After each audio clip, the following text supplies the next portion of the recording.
Essa coisa aí é o maior animal do mundo. Ele não vive em terra firme, mas na água, geralmente entre 700 e 1000 metros de profundidade e supera em tamanho a grande baleia azul. Ele não possui olhos nem boca definidos, e seu corpo mole é parcialmente transparente. Ok, acho que vocês já entenderam. Hoje vamos explorar os seres gelatinosos que vivem nas grandes profundezas dos nossos oceanos. Misture cerca de 98% de água, um pouco de nervos, uma pitada de músculos e às vezes colágeno para manter tudo junto, e você já tem a maior parte do que compõe as águas vivas, os quitenóforos ou os sifonóforos.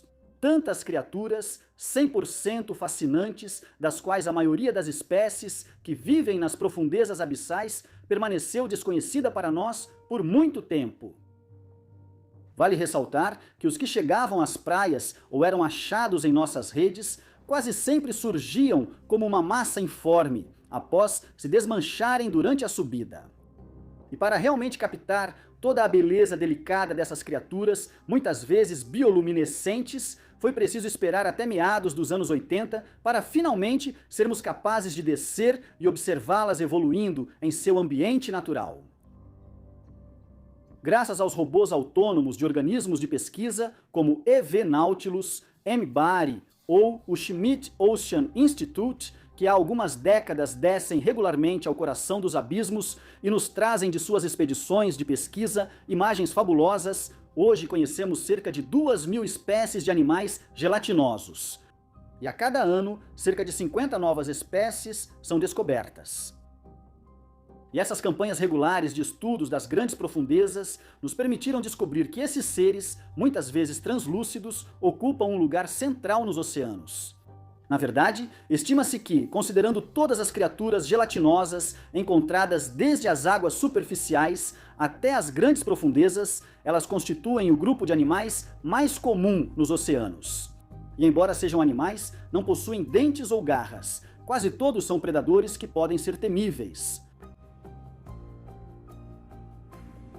Essa nave extraterrestre piscando e flutuando nas profundezas abissais da noite negra eterna não é uma água-viva, mas sim um quitenóforo. Um invertebrado gelatinoso, sem cérebro e sem olhos, mas que ainda assim é capaz de engolir presas quase do mesmo tamanho que ele, seja de outras espécies ou de seus próprios semelhantes. Quitenóforos, como as águas-vivas, são comuns nas profundezas abissais. E eles são encontrados em todos os oceanos profundos do mundo, dos polos ao Equador, e seu tamanho pode variar de indivíduos que precisam de um microscópio para serem vistos até imponentes espécimes com mais de 2 metros de comprimento. A maioria dessas criaturas, que se move com fileiras de cílios visíveis em padrões de arco-íris, não captura presas envenenando-as como as águas-vivas. Porque seus tentáculos não picam, mas são cobertos por células pegajosas, que são a armadilha perfeita para pequenos crustáceos e larvas que têm o azar de tocá-los. A groselha do mar tem tentáculos cerca de 20 vezes maiores que seu corpo, com filamentos bioluminescentes que a fazem lembrar uma bola de Natal. Essas duas guirlandas não são presentes. Cobertas de células adesivas, funcionam como redes à deriva que prendem pequenos animais que flutuam na corrente. Assim, por trás da beleza hipnotizante da quase totalidade desses seres luminosos, esconde-se um perigo insidioso. Para quem é enganado e atraído por esses padrões hipnotizantes, os cetenóforos costumam representar morte. Às vezes, algumas espécies que não possuem tentáculos têm até mesmo em sua boca uma quantidade de minúsculos ganchos venenosos que usam para paralisar suas presas. Se a maioria dos cetenóforos é transparente, alguns exibem cores surpreendentes. Este aqui, conhecido como barriga sangrenta e observado em grandes profundidades pelas equipes de pesquisa do Instituto MBARI, se alimenta principalmente de animais bioluminescentes. E para evitar ter um estômago que pisca por dentro, ele trocou sua transparência por um vermelho púrpura. Uma cor que se espalha mal na água, e assim cria uma espécie de invisibilidade, permitindo que esconda sua última refeição agonizante. Aqui, se somos capazes de perceber a cor vermelha dessa criatura fascinante, é somente graças às luzes do submersível que a observa. Aqui está um cinto de Vênus, uma espécie de quitenóforo, cujo corpo iridescente e transparente tem a forma de uma faixa luminosa achatada, que pode ser encontrada em praticamente todos os oceanos do mundo, desde a superfície das ondas até as grandes profundezas. Ao ver as ondulações sobre o fundo negro do oceano, faixas de luz e gelatina com mais de 1 metro e muito frágeis, James Cameron teria se inspirado para criar criaturas de O Segredo do Abismo.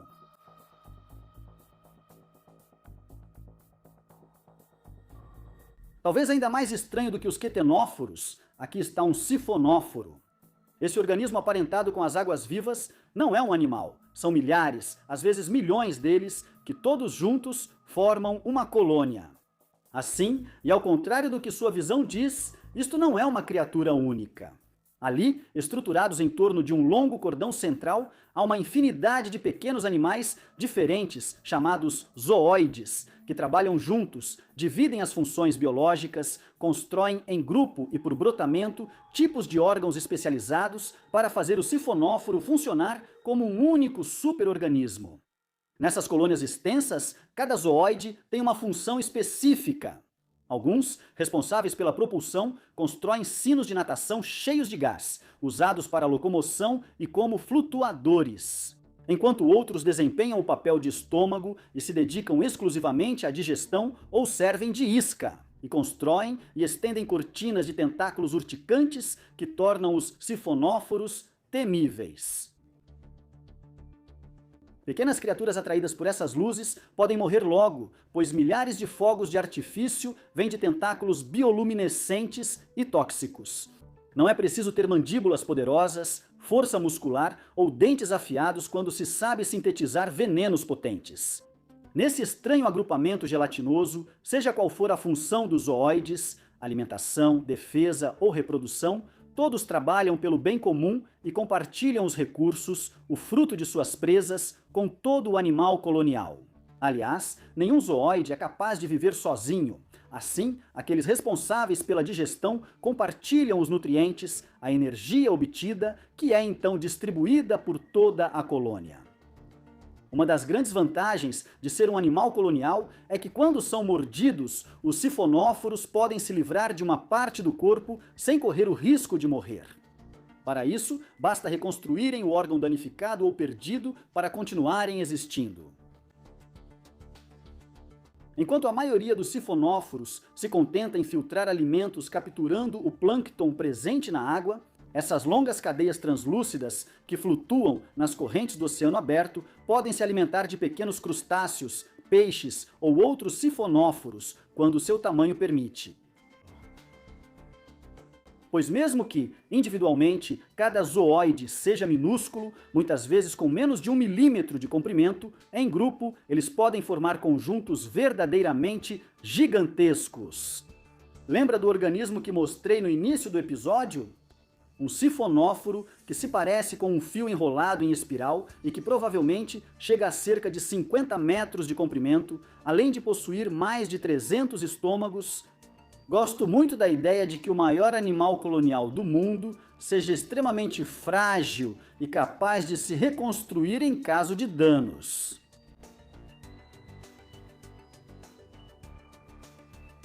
Às vezes, algumas espécies de sifonóforos capazes de nadar ativamente vão momentaneamente se acomodar no fundo do oceano ou, como uma flor carnívora coberta de pétalas mortais, aproveitando o vento, eles filtram o alimento que vem até eles na correnteza.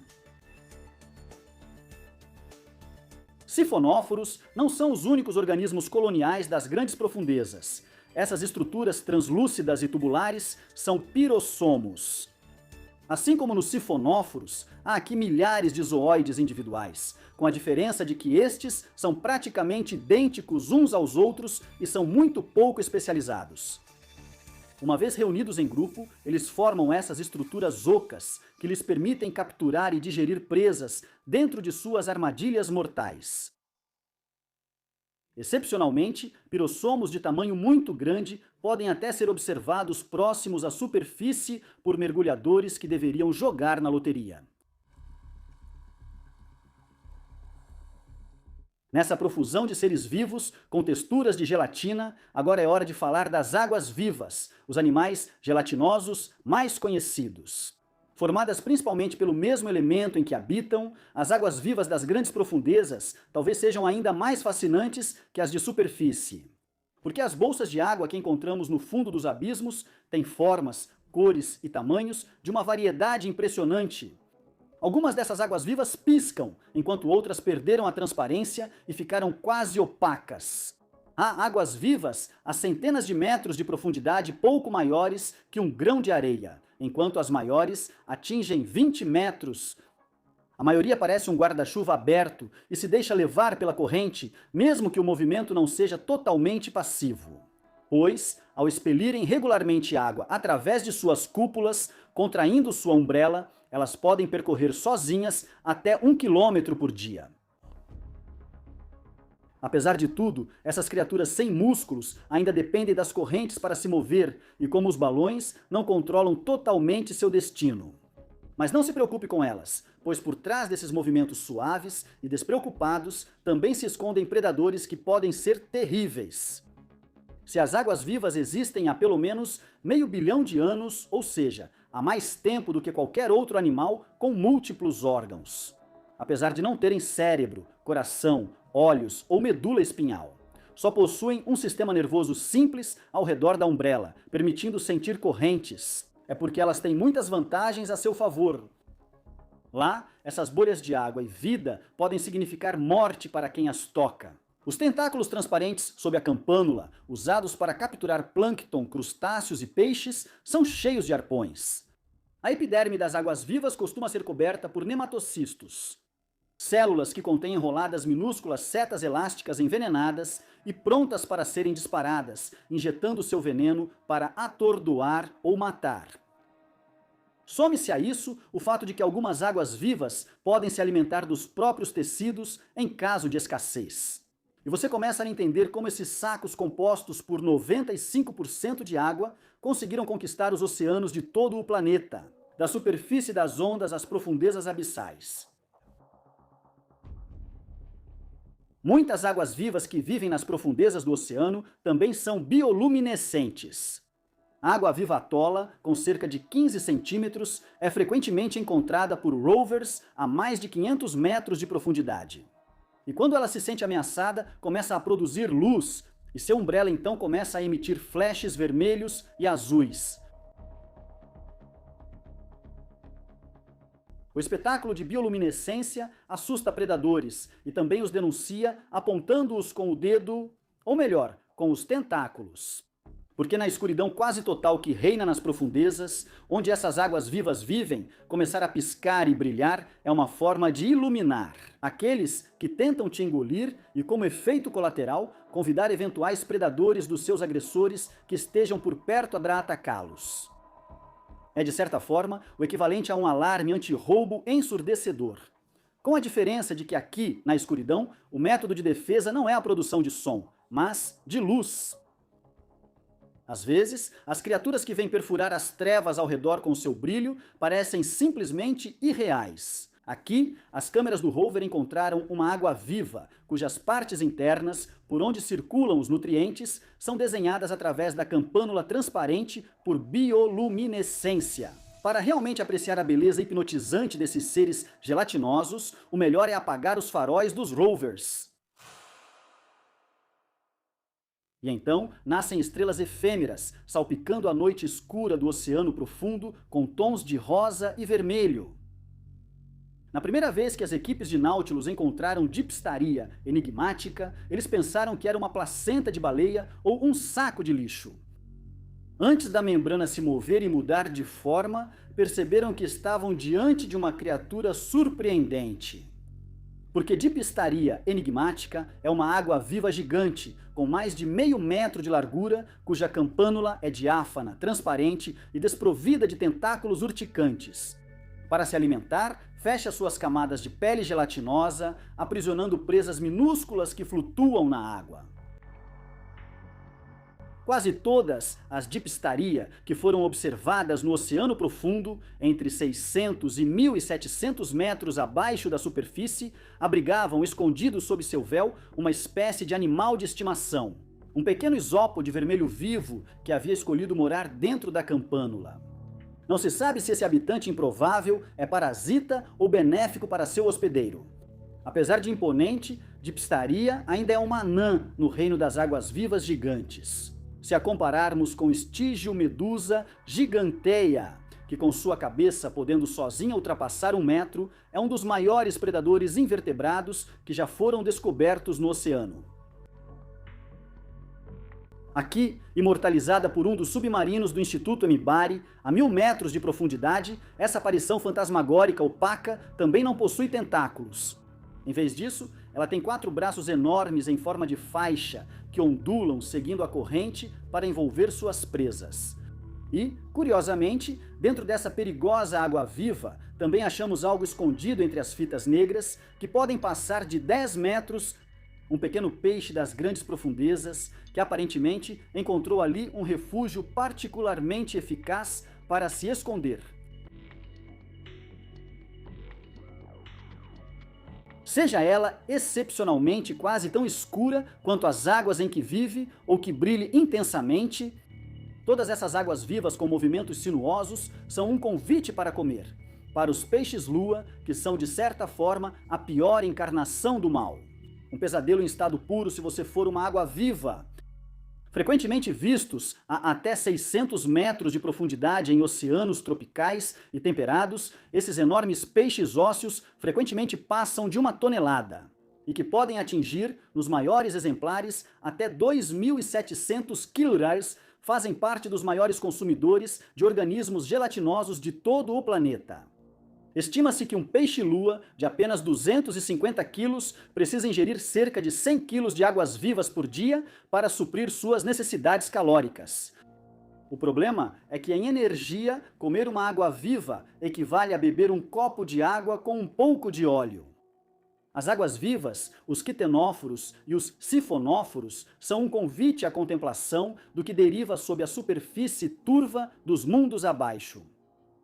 Durante muito tempo, tentar coletar esses organismos etéreos nas profundezas e trazê-los intactos à superfície era como tentar pegar bolhas de ar com as mãos. E todos inevitavelmente acabavam se despedaçando assim que eram retirados de seu ambiente líquido sob alta pressão. Porque da mesma forma que descer a essas grandes profundezas, sem estar protegido por vários centímetros de metal, seria a morte certa para nós, para essas criaturas translúcidas dos abismos, a hostilidade é a superfície. Mas, já faz algumas décadas conseguimos, de forma excepcional, coletar algumas vivas e trazê-las à superfície em compartimentos pressurizados para entendê-las melhor. Mesmo assim, descer ainda é a melhor maneira de estudar e observar esses seres frágeis e fantásticos de água, gelatina e, às vezes, luz.